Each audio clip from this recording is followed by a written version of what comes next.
um jogo com mais de 12 milhões de logins simultâneos, que permanece em primeiro lugar desde seu lançamento há 4 anos. Ninguém teria imaginado que a criadora desse fenômeno seria a companhia Ahadin, e o CEO dessa companhia é... Su-ho chega à empresa e logo é recebido, percebendo que há muitos despertados trabalhando lá dentro. O homem que o acompanhava nota sua curiosidade e explica que nem todos os despertados querem arriscar suas vidas em portais. E como a empresa paga bem, eles preferem ficar ali, ajudando em projetos, mas diz que não pode revelar mais nada. Quando chega à sala, Jinho o recebe calorosamente. Comenta o quanto ele cresceu e lembra que a última vez que o viu foi no incidente da escola, dizendo também que sua tia se preocupa muito com ele. Su-ho pede desculpas por não ter mandado notícias e os dois se sentam. Ele mostra uma proposta, deixando Jinho surpreso por não esperar algo assim. Su-ho afirma que é uma proposta irrecusável, e Jinho conclui que ele queria ajuda para entrar em portais. Su-ho confirma, dizendo que só precisa de caçadores para completar o número mínimo, e que o tio pode ficar com todos os recursos da dungeon, explicando que consegue concluir dungeons de rank C e D com facilidade. Jinho se espanta, pois não entende como ele consegue isso sendo um caçador rank, e Su-ho responde que tem uma tática. Mesmo assim, Jinho observa que como rank D nem ele conseguiria fazer isso sozinho, e então pergunta se Su-ho pretende entrar em dungeons para procurar seus pais, se acredita que eles possam estar presos dentro de uma. Recomenda que espere mais um pouco, pois ainda está planejando tudo. Nesse momento, Beru pergunta a Su-ho se ele pretende contar tudo, e ele decide que sim. Olhando para o tio, revela que é um despertado que pode subir de nível, o que causa espanto. Ele continua dizendo que existem invasores do universo exterior escondidos na Terra e que precisa se fortalecer para impedi-los. Jinho, confuso, acha que Su-ho está falando do jogo em produção na empresa, sobre um personagem que sobe de nível sozinho para proteger o mundo, e chega a pensar que tudo não passa de uma pegadinha. É então que Beru aparece ao lado de Jinho e explica que entre todos os humanos do passado, ele foi quem mais presenciou Jin-woo lutar, que aqueles momentos ficaram gravados em sua alma e por isso algumas lembranças surgiram nos jogos. Ele tira uma chave sombria e afirma que não vale a pena perder tempo com explicações, sendo melhor mostrar. Nesse instante, todas as memórias de Jinho sobre Jin-woo retornam. Cada momento juntos é revivido em sua mente. Su-ho, preocupado, pergunta o que Beru fez com seu tio, mas Beru responde que apenas devolveu suas memórias. Após se acalmar, Jinho entende a gravidade da situação e reconhece que ela é urgente, mas questiona por que, sendo algo tão sério, Su-ho trouxe aquela proposta. Ele mesmo responde, dizendo que o sobrinho segue as regras assim como o pai seguia. Agora que entende, aceita a proposta, pensando que Jin-woo sempre lutou sozinho, mas que ao devolver suas memórias está dando a chance de ajudá-lo. Decide que fará o melhor para apoiar Su-ho. Alguns dias depois, diante de um portal, Su-ho aparece com sua equipe de apoio. Eles não vão lutar, apenas estão lá para completar o número mínimo exigido. Um dos caçadores questiona se realmente serão pagos só para ficar parados, e Su-ho confirma que sim. O caçador diz também se algum dia precisar de ajuda, só chamar. Su-ho agradece dizendo que se algum dia precisar de ajuda ele vai pedir. Então entra sozinho na dungeon, convoca seus aliados e declara que vai usar esse sistema para poder ajudar seu pai, e para que ele nunca mais precise de lutar sozinho.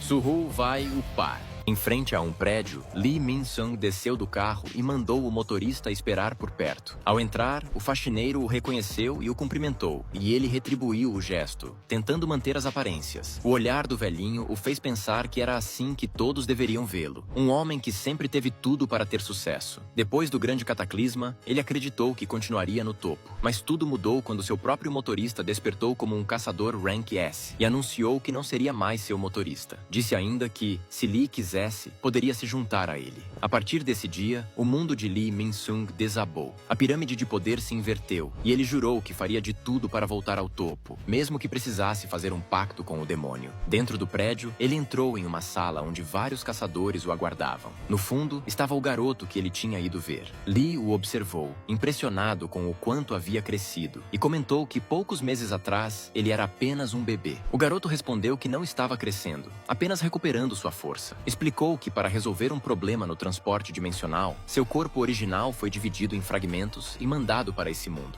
Aquele bebê que Lee conheceu já não existia. Lee achou tudo aquilo confuso demais e disse que só queria falar sobre o acordo. O garoto disse que lembrava riqueza, fama e eliminar o motorista. Lee afirmou que desde que ele se lembrasse disso, o resto não importava. O garoto então perguntou se algo tinha acontecido e Lee disse que houve um problema com a produção da poeira estelar e que queria mais, caso houvesse alguma reserva. O garoto comentou que tinha ouvido rumores sobre isso e ironizou, dizendo que não foi o próprio Lee Min-sung quem criou o sistema e garantiu que não haveria falhas. Lee respondeu, dizendo que se ele se preocupasse com cada problema, nunca avançaria. O garoto o encarou e o chamou de incompetente, dizendo que a antiga personalidade dele havia cometido um erro ao mantê-lo como fantoche. Irritado, Lee puxou uma faca escondida no tornozelo e a encostou no pescoço do garoto, dizendo que ele era diferente das outras cascas vazias que controlava e que poderia matá-lo ali mesmo. Afinal, ainda era um caçador rank A. O garoto apenas riu e disse que o modo dos humanos de medir poder era primitivo.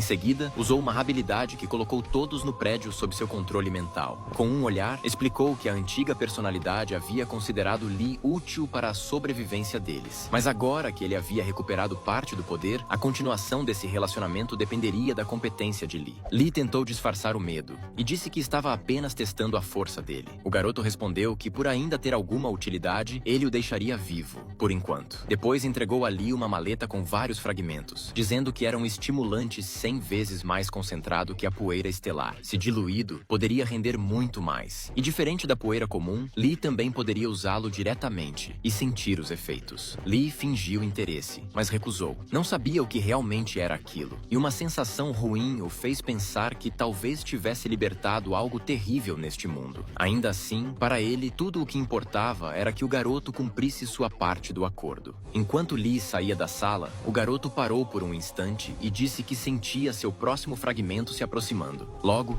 não precisaria mais se esconder. E quando isso acontecesse, a verdadeira invasão começaria. Um dos caçadores contratados para completar o time perguntou se os outros achavam certo receber sem lutar. O colega respondeu que realmente era estranho, mas que o importante era que estavam sendo pagos. Ele pensou que antes entrava em portais rank C e agora só ia nos D. Ficou pensando o que Su-ho estava fazendo sozinho lá dentro. Dentro da dungeon, as sombras e Beru coletavam os materiais, enquanto Gray e Aesil cuidavam dos monstros. Su-ho, por sua vez, enfrentava o chefe sozinho, uma aranha gigante. Ele pegou a adaga, usou a tempestade de cortes e conseguiu paralisar o monstro. Depois arremessou a arma e pensou que o melhor jeito de derrotar um inseto era no soco. Com a autoridade ativada, ele golpeou a aranha até destruí-la completamente. Pensou que esse modo de lutar com a autoridade em seus punhos cansa demais. Vai ser difícil usar isso várias vezes. Quando voltou, Asil e Beru o parabenizaram por derrotar o chefe sozinho. Su-ho disse que já tinha terminado e mandou Beru comer os cristais restantes. O grupo de coleta também havia terminado de separar os materiais. Beru comentou que o nível de Su-ho estava próximo ao de um caçador rank B e que, além dele ficar mais forte, aparentemente seus aliados também pareciam evoluir junto. Su-ho então percebeu que conseguia ver o nível de Asil e Gray. Ela achou estranho, já que não era considerada uma jogadora como Jin-woo e o jovem monarca. Su-ho começou a pensar se, ao subirem de nível, as estatísticas deles também aumentavam, já que não podiam distribuir pontos. O sistema de companheiros ainda era um mistério para ele. Para testar isso, decidiu fazer mais algumas raids naquele mesmo dia, mas antes foi até a Dungeon das Sombras para completar a missão diária. Lá dentro, um portal vermelho apareceu do nada. Surpreso, ele perguntou a Beru se aquilo era possível, mas Beru também não sabia. Su-ho então chamou Asil e Gray, entregou 3 mantos e disse que iriam entrar. Do outro lado, havia um enorme deserto. No meio dele, uma nova dungeon. Lá dentro, 2 guildas brigavam para decidir quem ficaria com o controle do local, e uma delas era a Guilda Scavenger. No meio da confusão, Su-ho estendeu a mão e perguntou onde exatamente tinha ido parar. Do outro lado do portal, Su-ho percebe que está em um deserto. Beru comenta que sente uma forte presença de mana vindo de uma pirâmide. Su-ho se pergunta por que está vendo coisas que não deveriam existir dentro de uma dungeon. Eles estranham o fato de haver carros funcionando ali, já que dentro de dungeons isso é impossível. Então concluem que talvez nem estejam dentro de uma dungeon. Su-ho abre o portal das às sombras para voltar, mas quando volta diz que o portal sumiu. Do lado de fora, os caçadores que guardavam o local veem o portal desaparecer e se perguntam onde está aquele garoto, decidindo chamar a emergência. No presente, Su-ho está diante de duas guildas e pensa que aqueles carros lá fora devem ser deles. Ele percebe que todos estão falando em inglês e agradece por ter estudado para o vestibular. Um dos caçadores comenta se ele veio do Oriente como a guilda Scavenger. Um dos membros dessa guilda pensa que nunca imaginou que aquela dungeon atrairia tantos insetos e se lembra das palavras de seu chefe, a profecia do ser nascido da morte, com o poder de chamar os mortos de volta. Depois disso, uma dungeon apareceria no Egito e eles deveriam garantir sua posse, custe o que custar. Tendo isso em mente, o caçador diz a Su-ho que vai deixá-lo ir se ele sair agora. Su-ho pergunta o que acontece se não sair e o homem responde atacando. O golpe passa perto e Su-ho diz que foi ele quem começou, então não se arrependa depois. Mas como Su-ho só estava acostumado a lutar contra monstros, ele se segura e não usa toda a força. O inimigo percebe,